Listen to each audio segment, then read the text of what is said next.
ফিলিস্তিনের সেই যুদ্ধকে কেন্দ্র করে এবার গাজা উপত্যকায় 11 লক্ষ মানুষকে জিম্মি করে ফেলেছে ইসরায়েল এবং সেই ফিলিস্তিনিদের উপর গণহত্যা চালাচ্ছে। এই মুহূর্তে তাদের পাশে এসে দাঁড়ানো সকলেই কর্তব্য। আমরা সর্বশেষ আপডেটগুলো জানবো, কতজন ফিলিস্তিনি নিহত হয়েছে এবং ফিলিস্তিনের অবস্থা বর্তমান কি এবং কি পরিকল্পনার সামনে অগ্রসর হস্তক্ষেপ কামনা করেন তারা।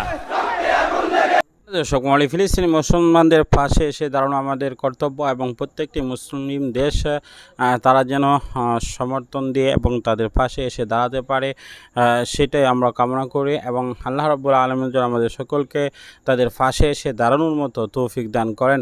এবং সর্বশেষ পরিস্থিতি অনুযায়ী আমরা বুঝতে পারছি যে ইসরায়েল ভয়ঙ্কর পরিকল্পনা করছে। মুসলমানদের দেশ যত সমর্থন করেছে ফিলিস্তিনদেরকে, তারা কিন্তু মুখে মুখে পর্যন্ত তারা সমর্থন করেছে, কেউ অস্ত্র দিয়ে কেউ সাহায্যের হাত বাড়িয়ে দেয়নি সেরকমভাবে। কিন্তু ইসরায়েলে সমর্থন যারা করেছে অর্থাৎ যুক্তরাষ্ট্রে সঙ্গে সঙ্গে কিন্তু তাদের জন্য অস্ত্র পাঠিয়ে দেওয়া হয়েছে।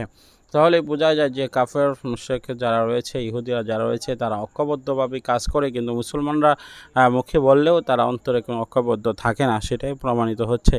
সম্মানিত দর্শক মহলের সর্বোচ্চ জায়গা থেকে সর্ব অবস্থায় আমাদের তাদের ফিলিস্তিনিদের মুসলমানদের পাশে এসে দাঁড়ানো উচিত।